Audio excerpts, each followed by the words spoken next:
Good evening, everybody. Welcome to the GoodMen Hour. Your main man, LeVar, LV, the Goodman Project Goodman. So excited for you all to join us tonight. We're going to give folks some time to come on in.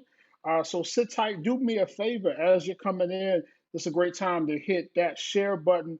Tell a friend that Project Goodman is live, and we are about to start in about 4 minutes. In about 4 minutes. So we'll see you in about 4 minutes.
Welcome. Like they say at what's that place? when we used to be able to go out to restaurants. What's up? What's up? Good evening, everybody. Welcome to the GoodMen Hour. It's your man, LeVar Jones.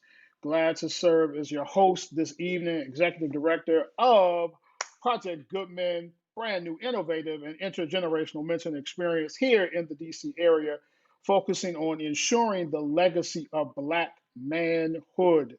So excited to welcome you to our very first episode of Project GoodMen. A couple of housekeeping things. As you see on the banner at the bottom of the screen, make sure that you visit us at projectgoodmen.org, projectgoodmen.org, so that we can stay in touch with you, take a chance to check out our team, our programs, what we have going on and available to young men, older men, elementary to elder is what we're rocking with. And so we still have spaces available. You can go to the member section and check out how to sign up. The Men in Your Life brothers, you can get signed up. You can see how to donate. You can see how to join our mailing list. Just be a part of the family. So make sure that you check that out, and also make sure that you're following us at GoodMen Brothers across all social media platforms. You got to be doing something right, because you're watching us on social media right now, coming in live on our Facebook, our Twitter, Periscope, and on our YouTube. So show some love. Let me know where you are viewing from. The GoodMen Hour is going to be our offering into the dialogue around Black manhood. We are unapologetically focused on ensuring the legacy of Black manhood as we do this work. And so we want to make sure that not only are we creating spaces for our members who join our project to grow and get connected, but we also want to make sure that we're making space for great conversation and dialogue in public places, in virtual digital spaces like this, so that we can get the word out and make sure that people know who we are and who we are as Black men. So I want to bring in my guests, and before I bring in my guests, let me bring in one of my right hands right here, member of Project GoodMen leadership team, good brother who is leading our communications and outreach efforts. Mr. Akil Kareem Lewis is in the building tonight. What's up, good sir? What's going on? How are y'all tonight? We hope that the people are good. Y'all let the good brother know how you doing. So, man, listen, we about a little bit, just about a month into Mhm. this journey, man. How you feeling? I'm feeling pretty good. I mean, the ideas are coming in, the perspectives are coming in, and I think I'm just ready to hit the ground running. Once the first session starts, I think we'll be able to learn on the fly and get to know the kids and the elders and all age brackets that need the help that we offer. Yes, sir. Yes, sir. So you get some love right there from your cohort member, Gary. Well, that's Gary's alias. He has an alias, but that's a whole nother topic. We're not gonna get into that right now. But let's go ahead and grab our. We got some amazing guests who are joining us tonight. Let's go ahead and grab my brother Ray Nelly is in the building, and my brother Tamir Harper. They are both in the building. We're gonna get them up. There we one, two. There we go. Black men in the room. What's up, brothers? Evening, evening. How are you? I'm good, man. I'm good. I'm good. So we got two legends. We got two legends in the room. We got two legends in the room. Ray Nelly is a DC legend, minister, youth advocate, youth worker, father, husband. He might even you could probably throw in there chef a little bit too. Last time I checked, I think he stayed in the kitchen chefing it up a little bit. But I have had the privilege of knowing Rayman for, I lost track of the time now, but many, many years. But so much respect for this brother's work in the community, as well as not just in the church, but in the community at large. And so, Ray, we're glad that you're with us tonight. He froze up on us a little bit. We're going to get him straight. Akil, you getting some love from moms right there. Shout out to moms, all the Black mothers who have produced great Black men. You getting some love from mom right there. Yeah, yeah. Thank Uh, you for that. yes, sir. And brother Tamir Harper. Oh, I see. Hold up. We're gonna switch. Wait a minute. Hold on one second, Tamir. There we boom. Brother Tamir Harper is another Renaissance brother, does a little bit of everything. Founder of an amazing nonprofit organization, college scholar, just doing youth advocate, public speaker, motivational speaker, doing a little bit of everything. And I met this brother not even a year ago, but it feels like it's been longer than that. But definitely grateful to have you guys joining us this evening. We were laughing because we were talking about how much we've been all struggling with technology today. Technology wanted to be on vacation still, but now I got to come back. We off vacation. We off vacation. So let me toss it to Ray real quick. Ray, what's up with you? How you feeling this evening, sir? Man, I'm good, man. I hope y'all can hear me. I'm getting some feedback or something, man. But all is well, man. Good, good, good, good. Yeah, we're gonna work. We're gonna work Can you through it. hear We're gonna me? figure. Yes, sir. We can hear you. All right, we're gonna work it out. We're gonna work it out. All right, man. Thanks. We're Hey, gonna thank you work it so out. much for having me, man. You know, you my brother from another mother, and I'm super excited to be here, man. Always glad to have you with us, man. So, man, I'm gonna toss it to you, man. How you feeling this evening? We good. We made it through another Tuesday, so I am grateful. Yes, sir. Yes, sir. Another day. Another day. Well, listen. Let's go ahead and jump. We're gonna jump right on into our our topic for this evening. We are dealing with an important topic, and I want to remind you again, real quick, housekeeping. If you want to support the work, you can see our support mechanisms down there at the bottom. We appreciate you in advance. Tonight's topic, we are dealing with perceptions of Black manhood. Again, this whole movement around Project GoodMen is all about ensuring the legacy of Black manhood. And so tonight, as we kick it off, we want to talk about the perceptions. And when we talk about perceptions when we talk about perceptions of Black manhood and perceptions just in general, we recognize that there are a lot of things that influence how we perceive people, places, or things in our lives. And I found something interesting. This perception is an unconscious process where you take in sensory information from your environment and use that information in order to construct your own version of reality. Influences on perception can include past experiences, assumptions and expectations, character traits of the individual making the assumption, education of the individual making the assumption, self concept, culture, faith, values, preconceived notions, and present circumstances. And I got that information from the Premier Network that's doing some research around perception. And I want to just kind of, before we throw it out, each of these brothers has a great perspective that they come from. And I wanted to remind our audience and those who are watching, make sure you drop your comments in the box. We'll be sure to throw your comments on the screen, questions on the screen. We want this to be an interactive session. GoodMen Hour is not just about us, but it's about everybody participating, adding their voice to the mix so that we can get all of these space and place. What's up, good brother Tim Phillips? Good evening, sir, to you. So I want to just ask you guys: have you had a negative experience where somebody perceived you in a way that you were not?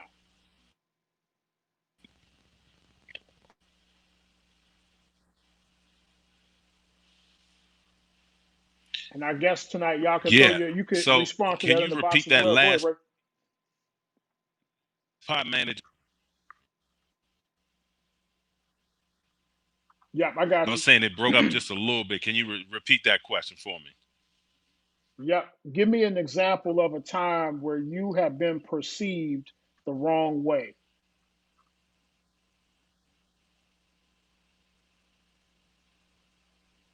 Uh oh.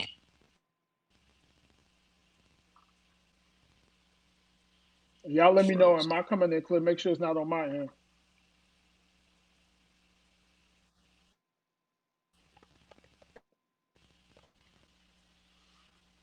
Man. So I'll jump in while we get the audio set up. I think I'll answer this question a little bit more broadly. I'm a black man at a PWI, a primarily white institution.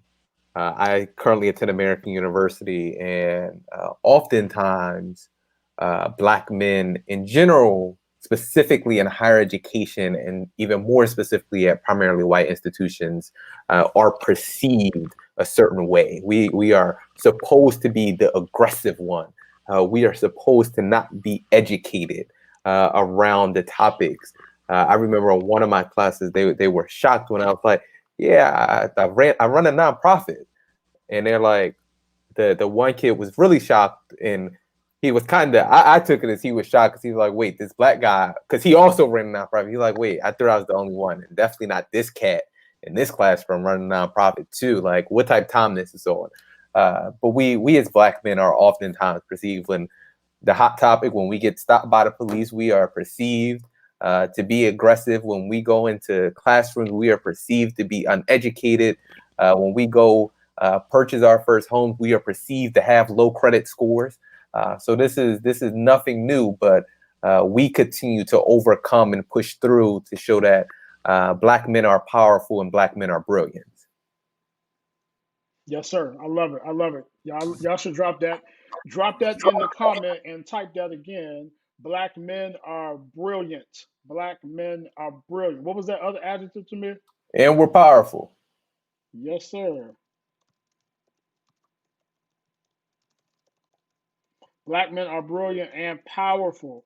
And I love what you said there, man, because if we understand and realize that if we can conceive ourselves in that mindset, if we can conceive ourselves in that way, then when we are confronted with other people's bias, ignorance, foolishness, shenanigans, it's a little bit harder for you to get me into your world if I already conceive who I am, if I know who I am in a stronger way. Okay, how you feel about that, man? What do you think about in terms Um, of? as far as like perception, people's perception of me per se, I most definitely do agree with what Tamir said as far as the in the atmosphere of higher education and police and things like that. That's the everyday life. But I think for me, I dealt with it a lot when I kind of deal with it now, working in the school system with teachers now who have been doing it for a while, trying to get them to change their viewpoint and perception on a lot of things. And when I say that, I mean I work with elementary and middle school kids on the daily, so I try to get them to change their perspective of, instead of calling a child bad or a problem child, I try to get them to change their perspective to, we have to reach them where they are because they aren't in touch with their emotions. So it's our job Mm, to figure out what the root of the problem is. So when it's brought to them in that way, it's a lot of times received as if I'm trying to tell them how to do their job or how to interact with children. They've been doing it for a long time. But I feel like if we never change the way things are done, we already don't change the academic style. We still have the same books that we had when I was in school. So I feel like we obligated to change the mechanism in the way we deal with the children because that's the only way they can increase their learning. I think the other aspect I learned it in or saw it in is when I worked for 4 years. I was the youngest assistant manager at my job. So a lot of times people would say, "Oh, how did he get here? Or how did he do this? Or what did he do to do this?" He doesn't know that much. He only been doing this for 4 years. And for me, I used that as motivation because I didn't take it.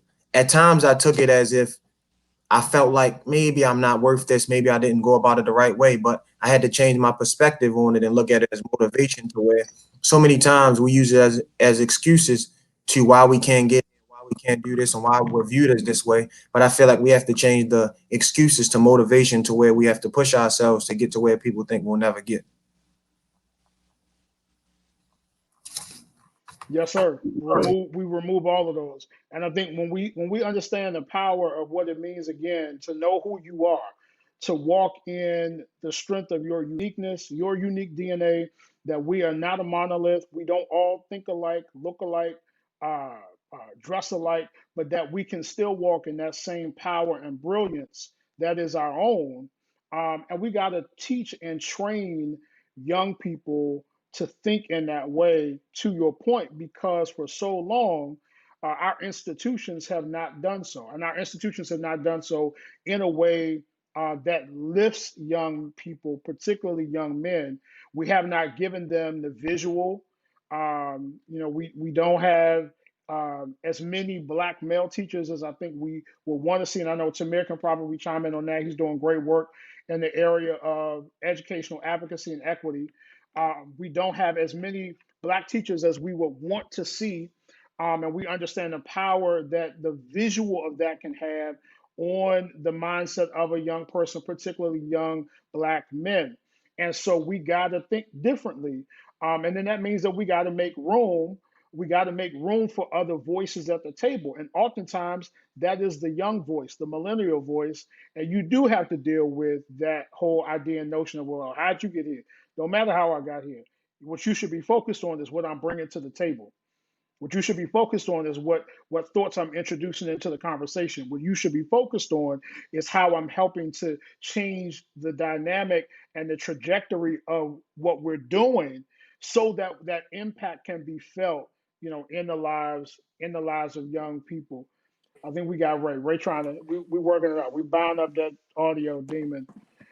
So I think while we're right there, like Tamir, tell us, you're doing great work. Tamir is the founder, executive director of Herb Ed Advocates, doing great work in Philadelphia.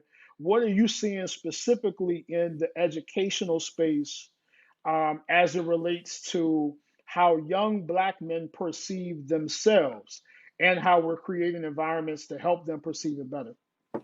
Yeah, so I think this is twofold, and I have two dope, handsome nephews. And when I think about this work, I try to put it in perspective of how they have to feel and what they must see. So in education, historically, not even just in Philadelphia, Black children don't see themselves in the curriculum until it is Black History Month, and we are talking about Dr. King. Dr. King is my fraternity brother, but I also like to emphasize that we can't just keep talking about Dr. King. We need to teach children about Shirley Chisholm. We need to make sure students actually know the legacy and the power of other folks and understand that there's not one way. Like, we need to make sure students know about Malcolm X, because we only give the glorified version of Malcolm X and not share the trials and tribulations he went through in order to disrupt and reconstruct the broken system.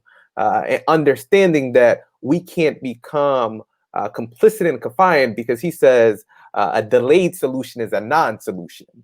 So really emphasizing that. And when we look at, even more so, when we look at teacher diversity, we have to address it.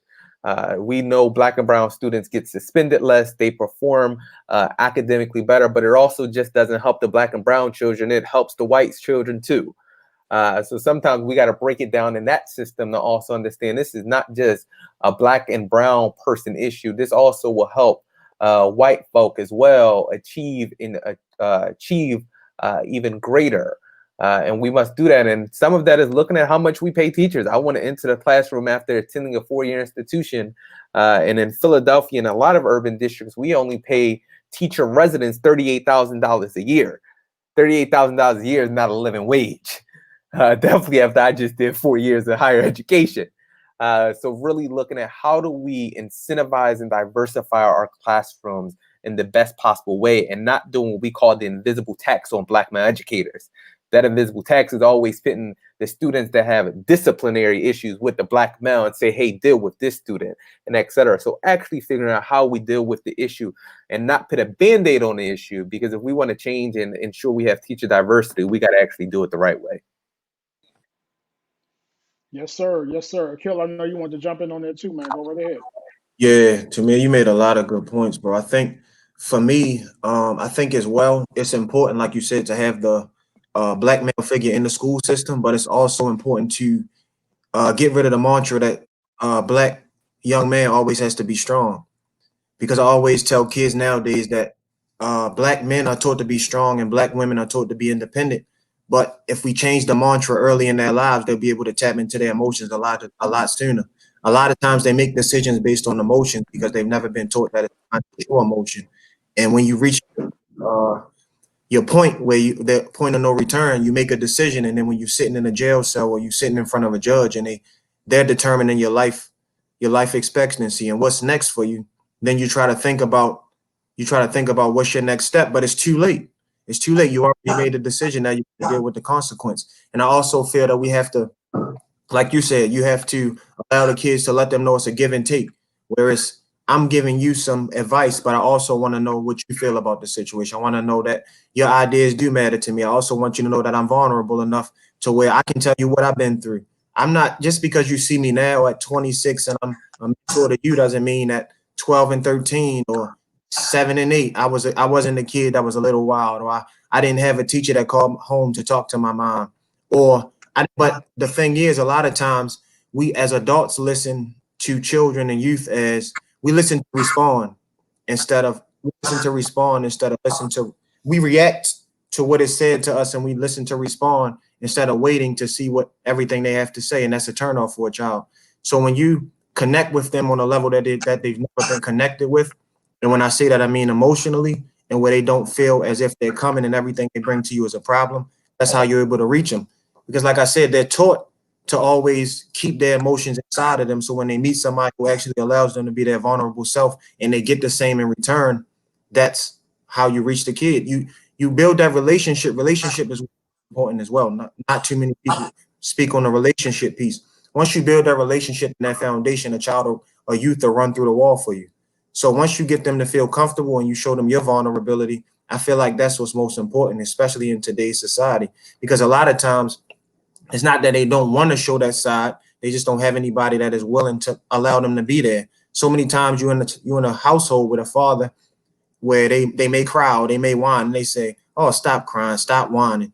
And when you get older and you keep hearing that, it's a repeated practice. And it's not said that, oh, you can cry, just don't stay there. It's just saying don't cry at all. So I feel like we have to change the narrative to let them know that it is okay to cry, but you can't stay there, instead of Give just the word. cry and leave it alone. Yeah, I think, and I can go on and on, but I don't want to take up too much time, man. That's just my intake on it. I think with me working in it now in the inner city and seeing it firsthand and to see the ramifications and the difference I can make on the daily, I think that's why I'm so passionate about it and I'm excited to get to work. Bro, I'm about to pass the plate on both of y'all. Y'all dropping major nuggets, and Akil tapped right into it. And I want to bring Ray into the sumat, because when we talk about, again, I just come back to when we talk about how people perceive us, it comes back to how we perceive ourselves. And if we have not raised young men who understand it's okay to be tapped into your emotions, where is it? Right there. The queen, all hail, the queen of all mothers is in the building. That is my mama, and she got it right. Black men are sensitive, and we have to get to the point where making a statement like that is not controversial. It doesn't cause you to raise your eyebrows. Again, that we can accept this idea and concept that black men are many things. We are not just one thing. Gary says it right there. It's okay to show your emotions. It's cool for you to drop those tears. It's cool for you to show that sensitive side, to be in touch with that emotional side, because I truly believe too many of our young men in particular are walking around with all of that stuff bottled up. They don't know how to express it, they don't know how to manage it. And so when something triggers them in a negative way, it causes things like gun violence. It causes things like these other destructive behaviors active in their lives, because all they're doing is responding to that pent up pressure. They don't know what to do with it. They don't know how to handle it. They don't know how to even acknowledge that it is there. Let me bring Ray in on this one as well, bro. What you feeling, man? Around, because Ray is a sensitive brother. I know, he a tall brother, but Yeah, Ray is a yeah, sensitive yeah. brother. True. Good man. Give us Truly. some good word, man. Yeah, no, this is all good, man. And sorry for the technology, man. But as I'm listening to you brothers talk, man, and you talk about serving young people in the inner city, I look deep within myself, man. One of my mentors, Steve Fitzhugh, said when we started this work way back in the day, that as we begin to work with these young men, you will begin to see your own story. And for us, I had to go back and look at my story and to find out why I felt like I had a muzzle. Well, when you think about prison culture, you think about jail culture, for the parents that are trying to raise these young brothers and to raise their children in the inner city, a lot of that prison culture has crept somehow into the homes where you have to be taught a certain way. You have to be tough. You have to be. So a lot of it I didn't get until later on, why I felt my father was muzzling some of our emotions. But the main thing too, man, is we've got to figure out a way to help these young people process their pain and give them those healthy platforms. You mentioned, gun violence, right? And so that's normally that built up, pent up kind of pain on top of pain. And then eventually I become the Incredible Hulk simply because I have never had a healthy, positive platform to process that pain. Now, thank God for me growing up in the inner city of DC, father doing his thing, life happening in the hood. We had basketball. If it wasn't for basketball, man, I don't know where I would be, because it was the place where I could process that pain and I could take out some of those emotions and things that I was experiencing, not only just in the neighborhood, but also some of the things and the challenges that I had to deal with at home.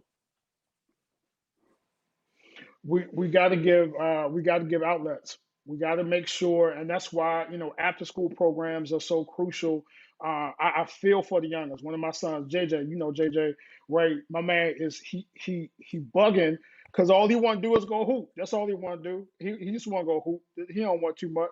He Yep. don't ask for nothing. He just want to go hoop. And I get it. I understand. And we got to look at even the impacts of this pandemic as it is restricting movements of people. If we are in this, I mean, we're about to be at a year when we're in this, quarantine lockdown state.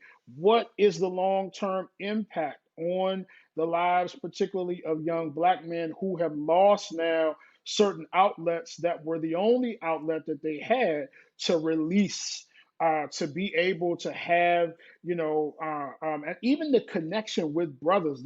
There's something to be said about the connection that I have with my brothers, with my boys, with when we get together, when men are able to be in the same space and you can share in that way.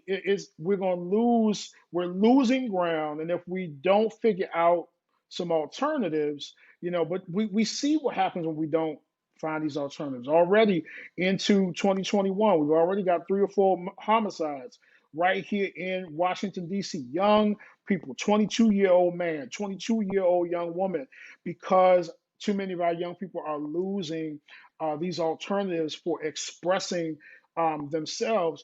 And, my mom said something right there too. She talked about the fact that, in a lot of cases, this is a generational thing.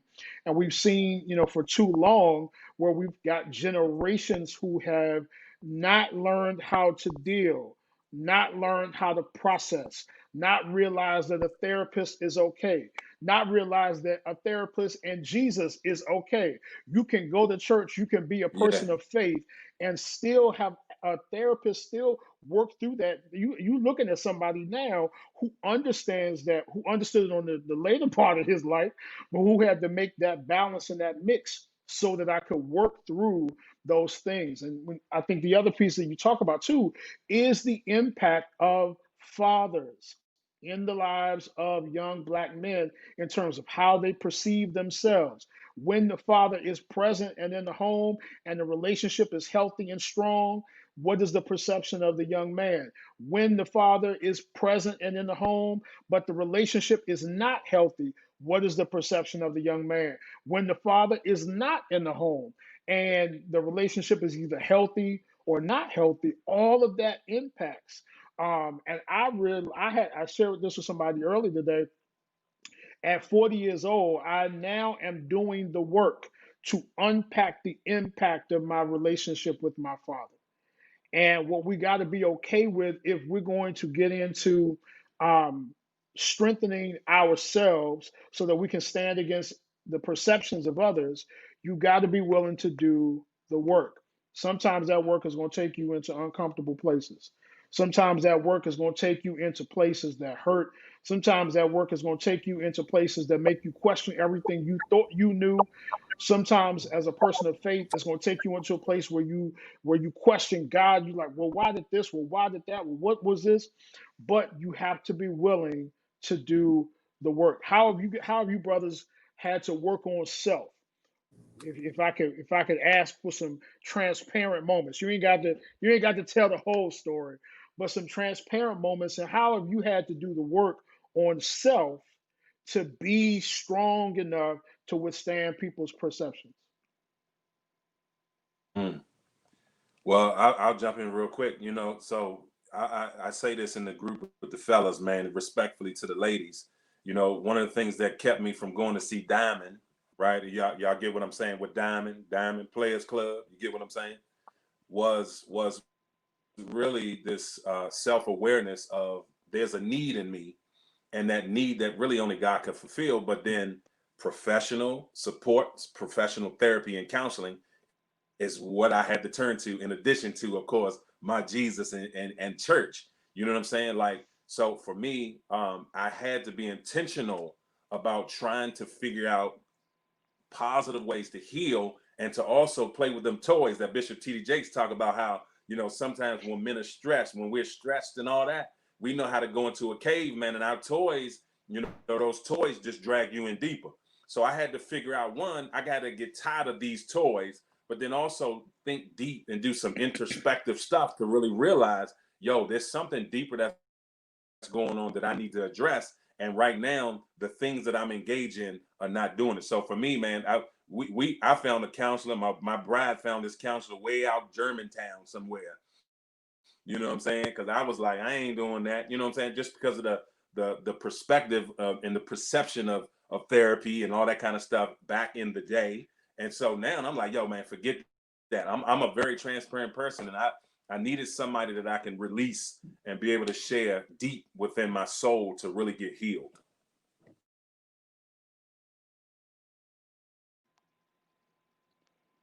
Okay, Altamir, y'all got. How have you had to sort of do the self work to get yourself strengthened to the place where you can, really be able to withstand people's perceptions of who you are? Well, I'm gonna go off of my brother's point right there. That I remember, what was that about? Right before the pandemic, so that was junior year, first semester. No, sophomore year, second semester. The pandemic has everything combining, and I sat through the therapist at AU because I understood that I wasn't being my best self and wasn't being present. So I was going to school just to go to school. I was sitting in meetings just to sit in the meetings. I was doing things just to do them, but not processing, comprehending, and moving forward with things. But also acknowledging that we as Black men do not practice self-care very well. So understanding that therapist was a practice of self-care for me, of like, I need to unpack. Oftentimes I was sitting and just unpacking what my day was, and unpacking the aggressions that they call them microaggressions, but they're still aggressions in my eyes that you experience in higher education. So I had to do that in order to be my best self and be present, and not go into that cave of keeping my head down and just doing the work, because it would not have been my best work if I did that.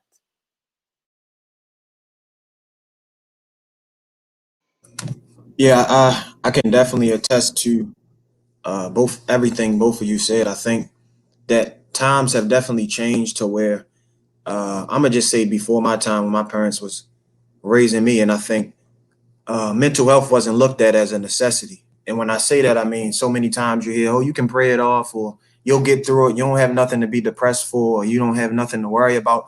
And now that in today's society that it's put on Front Street, I think that it's more of an accepted thing, which I feel like is important, especially for today's generation, especially with the way times are changing. And we'll talk about the Black issues that we have every day. We'll talk about the issues at home that we have. We'll talk about the educational issues, and I feel like that it's looked at differently at this point of life. And I feel like with the work that I do daily, I'm a student wholeness specialist, which is basically an emotional counselor at an elementary middle school. So I can't have a one-on-one with a child and tell them, "Oh, you need to do this, you need to do that. Why are you acting like this? Why are you acting like that?" They want to know something about you.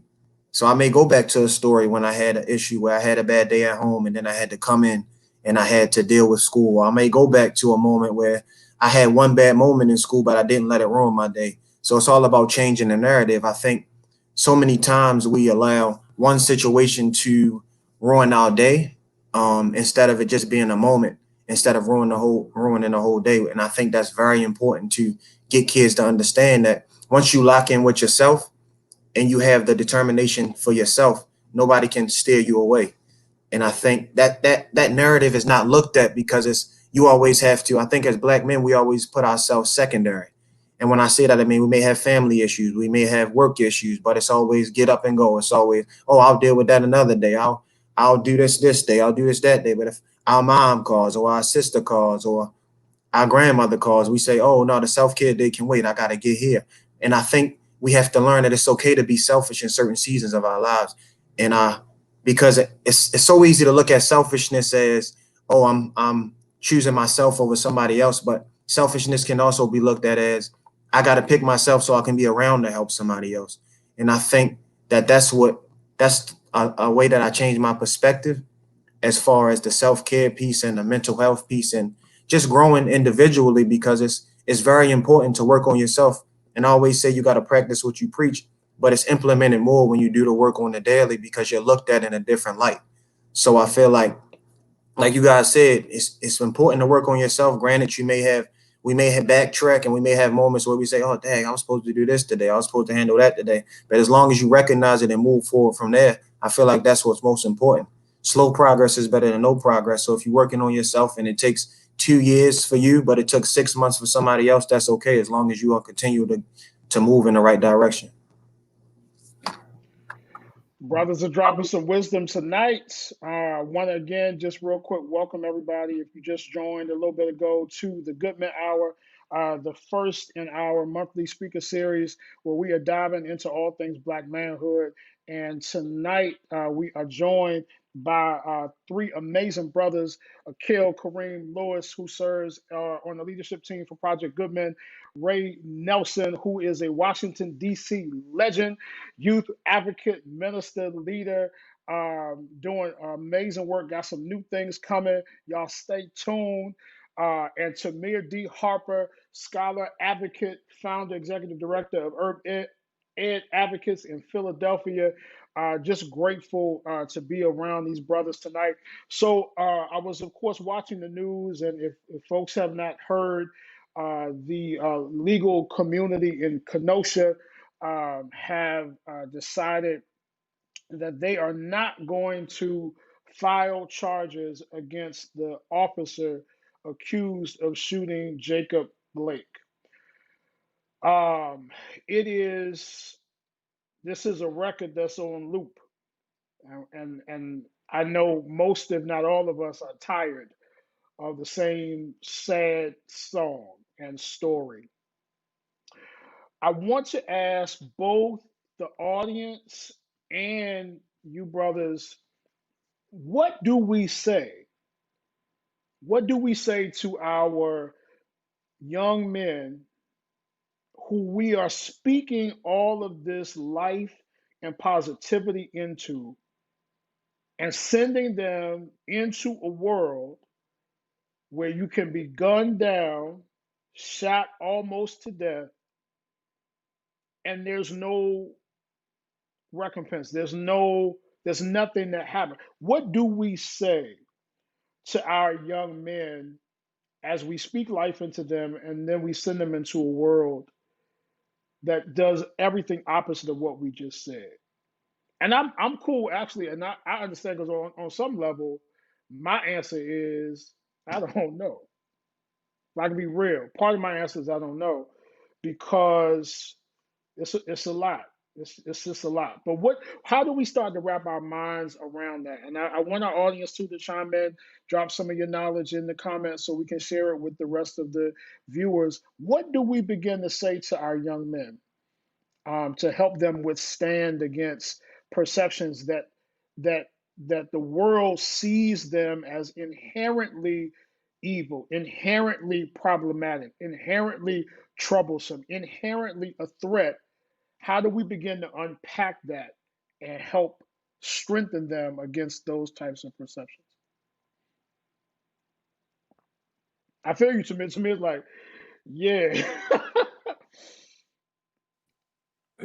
Yeah, that's a deep one. I think, you know, Mm-hmm. for you to share that news now, that's just kind of another, you know, thing that kind of hits you in the gut, right? And so we got systemic oppression, we've got, you know, all of that that's happening within the construct of our communities, and you know, I always liken that to John chapter number 5, where the man at the pool and they built kind of this neighborhood for all the lame, all the invalids to kind of hang out, right? So that was always my perception of like the projects, right? That like there was this intentionally built community. Y'all stay here, like Potomac Gardens in Southeast. You know, y'all stay here. We're gonna build this fence around you. We're gonna make you think that it's really to protect you from people coming in, but it's really like we don't really want to deal with you as you come out.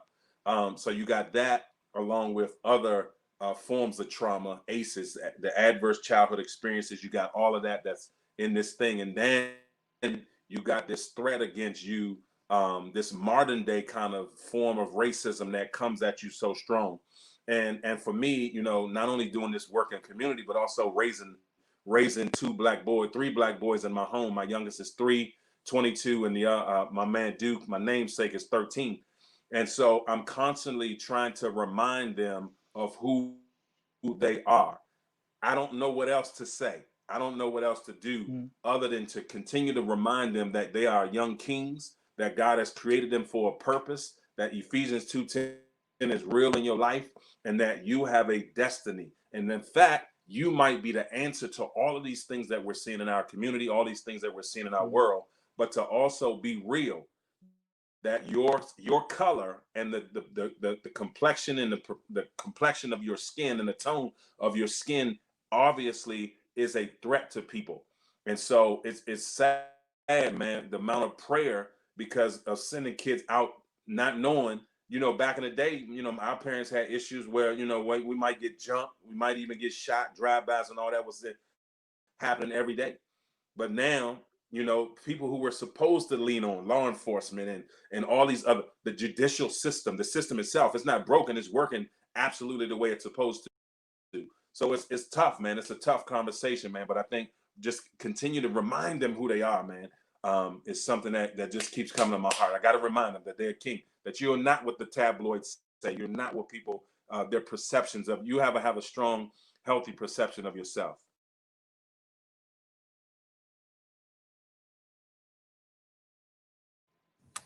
Yes, sir. And I echo that. Kid, go ahead, bro.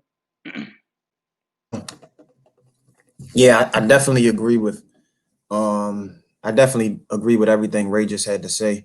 I think all of those points are definitely valid, but I also feel like we have to let them know that it's okay to feel the way you feel.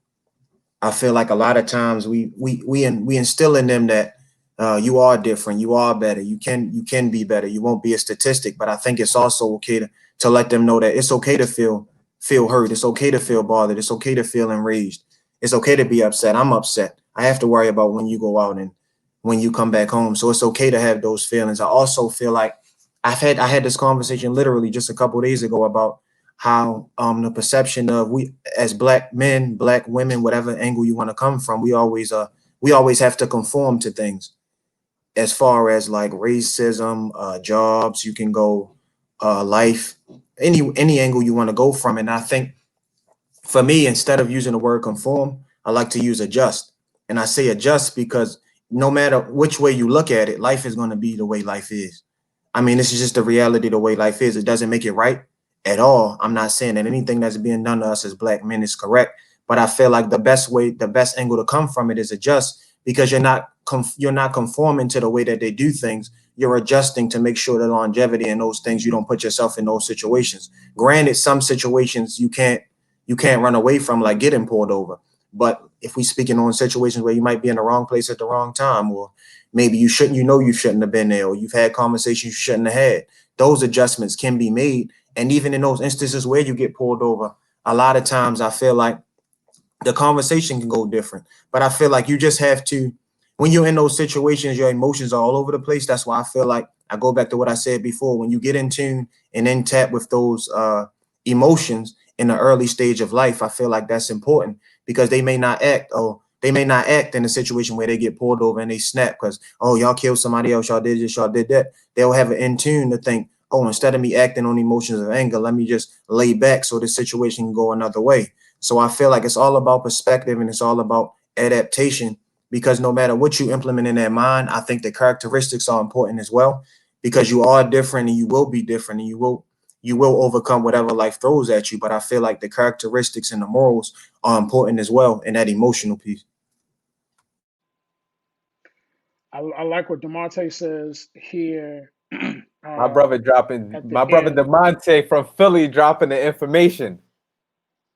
good stuff, man. I say stay informed with respect to your mental health. Continue to use your voice and whatever platform you have to initiate change.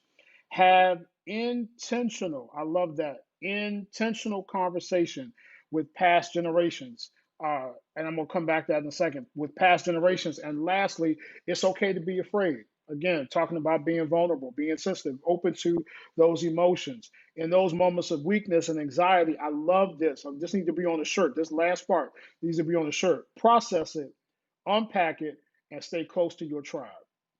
Demonte, man, you dropped just right there. Shameless plug. That's what Project GoodMen is all about. It's about creating these tribes of multi-generational men in one space so that the circle can benefit from the wisdom of every brother in that space. We call it from elementary to elder in our mentoring circles. And I'm so excited to see this program launch. We launched y'all in less than 40 days. We start programming on February 11th, where we will get into these mentoring circles, and we're going to have in you put all that from from our history and our website. We are going to have intentional conversation and dialogue in these circles that include 6 brothers: elementary, middle school, high school, college, young adult, adult, and elder, to be able to benefit from the wisdom and the knowledge of every circle. And so, what you said, man, staying close to your tribe. I think one of the things that we see, and we got some good brothers chiming in right there. Thomas Brackeen, my good brother, that's me and Ray's brother right there. Brother Marcus Batchelor, who is on our soon-to-be board of directors for Team GoodMen. Great public servant. This is what this is about, man. It is about staying close to your tribe. Demonte, if we put that on the shirt, we're giving you credit, brother. I'm gonna send you a royalty check in the mail. But this movement is about how we create spaces to stay close to the tribe. When you are broken, in times when you are confused, when you're hurt, in that sacred space is where you can be built up so that your perception of yourself can be strengthened. When you don't have to look outside of the, so we can look within the village and have that perception of self strengthened. And if you can't look in your circle and get that perception strengthened, Slim, you in the wrong circle. Might as well go ahead and pack your bag up, get your Ziploc bag, toothbrush, floss, all of that, and head on out and find you the right circle so that as you stay close to that tribe, they strengthen you and they build you up. And I'm grateful for brothers that are on here that are part of that circle, but not even just the men that are here, but the women. My mother's chiming in too. We thank God for the perception of black men that was built into them by black women. Mothers, we shout out the mothers, a couple mothers that are joining us here tonight, and we cannot understate the role of black mothers in the life and development of black boys, where there have been positive examples, um, positive examples like that queen right there, and also where we got to challenge our sisters. Akil was hitting on it earlier. If we're going to stand against the perceptions of ignorance of other people, then we got to also challenge ourselves to be the best version of who we are. And that means in some cases, we got to challenge some of our sisters to be the to be and that we need them to be, because in too many cases we understand it's just the mother in the household, and when it is that situation, there may be some deficit there, but that mother has a responsibility to do her best to be her best self. Of that young king can be what it needs to be. Brothers, I'm a comment up there, but I want to give you a moment to just chime in there and shout out the role of Black women in the perception, the development of perception of self. Might even be your own. Talk to us a little bit about the role of Black women in the development of perception of self. Throw this up at brother too, but I'm gonna throw this out to the audience and also to my brothers here. What is the role? What is the place? What is the a moment to celebrate in this process of perception development within ourselves? Well, my mom, man, I owe everything to her. You know what I'm saying?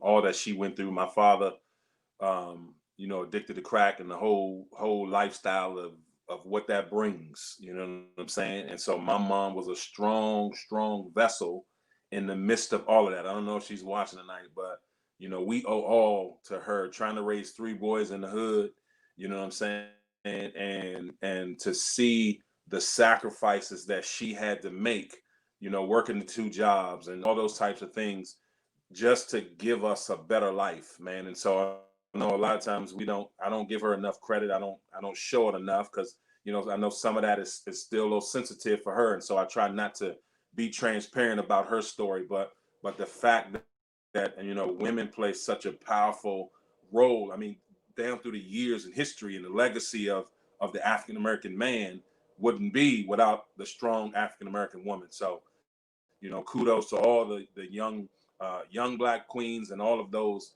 the seasoned queens who have sacrificed and helped us to become who we are. Yeah, I think to just piggyback off of that, of one understanding that we stand on the shoulders and legacy of Black women. To understand, Dr. King wasn't doing this by himself. Malcolm X wasn't doing that by himself. They had strong Black women, and I don't believe that the woman stands behind. It is up on the side, up front, next door. They are with you on the movement. I always say I did a conversation with Tamika Mallory. If y'all don't know who Tamika Mallory is, you need to Google who she is. She is a phenomenal Black woman that does the work on the ground. And I had to say before we ended that call with her, I said, my mama dope and my sister dope too. They have pushed through so many barriers, but also ensured that they uplifted Black men simultaneously. My mother was a single mother for a period of time. My sister was a single mother for a period of time, and they have pushed through and continue to raise young Black men that continue to be change makers in a broken system. So as we talk about Black men, we must also acknowledge our Black women who continue to lead day in, day out, and who continue to not get a fair wage and a proper seat at the table, and not an uncomfortable seat. They should have a comfortable seat and at the head of the table to actually lead the work.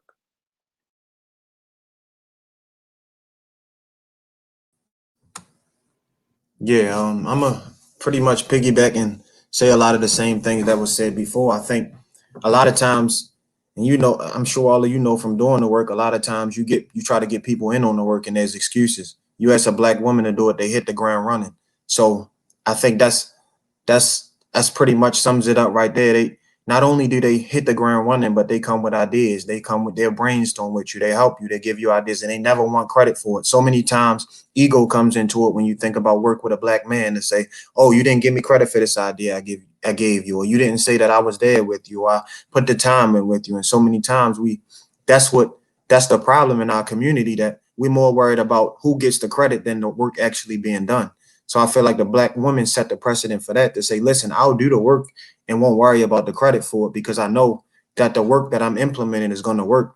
And then I'm going to piggyback off of y'all and say, my mom was a single mom who worked two jobs. She did what she had to do to make sure I had everything I had, and I never hurt for anything.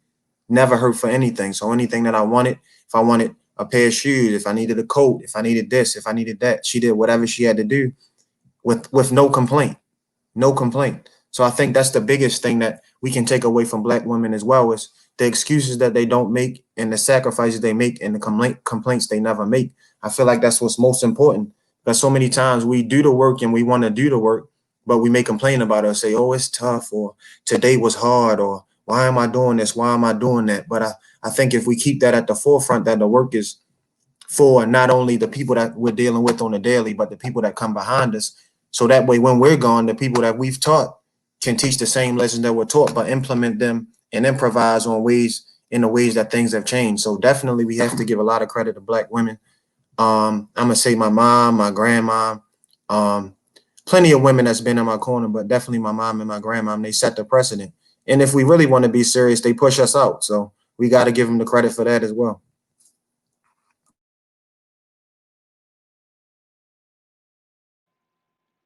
I love this quote. Definitely willing to rise to the challenge of doing better for our men, signed sister.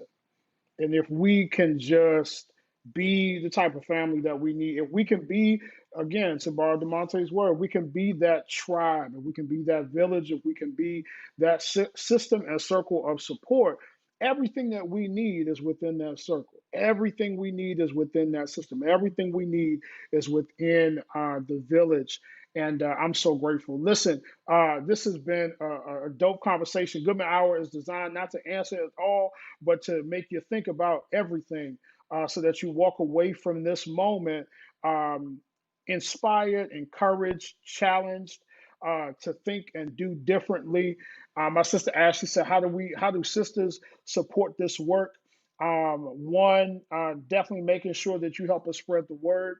By inviting other sisters to come to the Goodman Hour. We'll be back first Tuesday of every month, right here at 6 o'clock.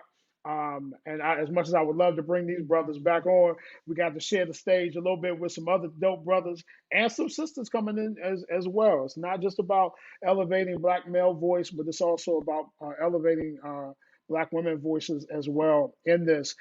Just to wrap up, and I see Ray's trying to come back. Just to wrap up, this idea and this notion that we talked about tonight about affirming one another and making sure that we build up and pour into our young men. As we close, I want to ask you, if you were to write an affirmation, and I'm this one just came to me, but they so dope, I know they're good. If you were to write an affirmation for young Black men who are standing against the perceptions of a world that sees them inherently as a threat, what would you say? What would you put in that affirmation that you would want them to tell themselves every day? And I'll start, since I threw this one on you. I didn't prepare you. I'll give you a minute. I would say, and I would write in the affirmation, I want young brothers to look in the mirror in the morning at themselves and say, I am a force to be reckoned with. I will change the very existence of my community simply by my presence. I will know who I am, and I will stand on that truth come hell or high water. That's my affirmation for young brothers. Tamir Kill, I'll throw it to you. What would you add? And if you're watching and you got something that you would add to it, thank you, my sister. I appreciate you. Um, if you would add to it, I like this. I like this. I like this. Gary says, I'm gonna throw a couple up while y'all are putting it together. I am me. Simple. I am me. Powerful. My presence is power. Y'all give me some affirmations for these young brothers and even young sisters that may be watching, who may see this, to affirm them in their perception of themselves.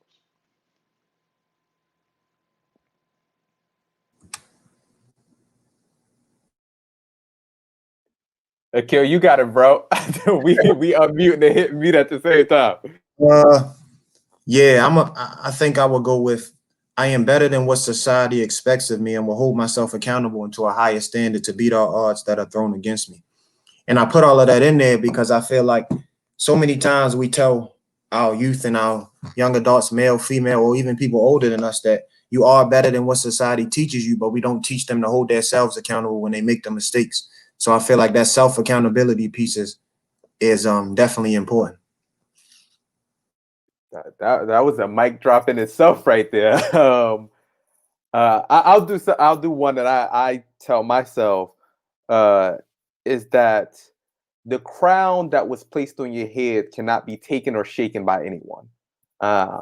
And I say that for me because oftentimes you're in this space or just in the classrooms and you get that C or D or even F on that quiz you took, or somebody says something to you and you start feeling a little down and you don't hold your head high, and etc. So it's a reminder that crown is always there and can't be taken, shaken from nobody except when a black woman or the black mother says, I brought you in this world and I can take you out. That's the only time that it can be shaken or taken from you. But other than that, you can push through it and remember that crown is there and that nobody can take it. Man, not surprised at all that this information in this session tonight was this dope, but definitely in awe of these brothers. Akil getting some love from Pops, I believe. Yes, sir. Yes, Yep. sir. Oh, let me Good man. Good one man. thing. I think I wore this. Y'all can't really see it, but this shirt pretty much says "Doubt Me." And I brought this shirt when I was in 11th grade, and I looked at it as I looked at it as that would be a reminder to me that I'm already doubted. So whenever I walk into wherever I go or whatever people I interact with, I expect you to doubt me already. So I want you to see it. But secondly, in you doubting me, that's my motivation to get to where I want to go. So I think those type of things can also be a reminder to us to where no matter the perception that is given to us prior to us proving ourselves, that the doubt has to be used as motivation.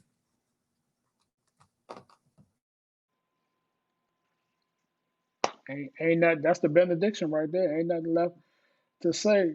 My brothers, I appreciate y'all, man. Thank you so much for coming on tonight and sharing from your heart, man, and just being able to um, just share this wisdom and knowledge that you have.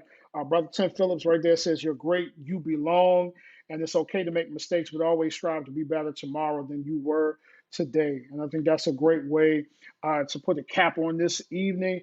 Again, this has been the GoodMen Hour. We're going to bring this to you every first Tuesday at 6 o'clock. Definitely want to shout out my brothers. Akil as a part of our leadership team. Tamir, been a good friend to me and the work that we're doing in the short time we've known each other, and definitely to my brother Ray Nelly, who's having some technical issues. But Ray and I have known each other probably on the better part of about 12, 15 years. And he has been not only consistent in the work, but he has been a consistent brother and a part of my tribe and my life. So I appreciate him. So, brothers, again, thank you so much for joining us and bringing your wisdom and expertise to the table. Ladies and gentlemen, be sure to spread the word. Listen, before you go, I want to announce it's National Mentoring Month. And so if you head over to GoodMen Brothers on Facebook, Instagram, or Twitter, you will see we've just posted we're doing a special contest for young men here in the DMV elementary, middle, and high school. And we're doing it in partnership with Never Black Down. See, I'm rocking my Never Black Down merch tonight. Shout out to my sister Regina Summers doing amazing work here in Washington, D.C. Young brothers, we want to know about a male mentor who has made an impact in your life. And as we do it in the Project GoodMen way, there is no age requirement on the word mentor. We are removing that. There is no age requirement on the word mentor. So I want you to take 60 seconds, create a video, send it to us. Look, go to our social media. You can get all the information. There's cash prizes, merchandise available for our top winners from the elementary, the middle school, and the high school category. But we want to get more of this content out there and talk about Black men doing amazing things in our in our city and in our region. I laugh because I got to put this up since Dad had this comment. Bro, I was Kill, I had sitting to go here ahead and put thinking the that up there. same thing. I'm like, bro, I need to get on your health routine, bro. It's metabolism, man. It ain't slow down yet. I ain't rushing it either. So listen, we're gonna go over there and break in while he sleeps, and we're just gonna extract some of that out and just bottle it, and then we'd be good. So man, we can sell it, man. You know, Pops, I think he might be all right with that. You know, he'd be cool. Shout out to Ray, man. Thank you, bro, for chiming in. Technical difficulties is cool. You know, everybody and their mama trying to Zoom and stream all at the same time tonight. But again, thank you everybody for joining in tonight. Thank you, my brothers, for joining in. Check the social media, Goodmen Brothers, on all platforms, www.projectgoodmen.org. Check us out, and make sure that you tune in. Still a few spaces left. If you got men from elementary to elder in your life, make sure that they sign up to be a part. And we will see you all next month for the GoodMen Hour. Brothers, y'all hang on for just 1 second. Thank you guys and good night.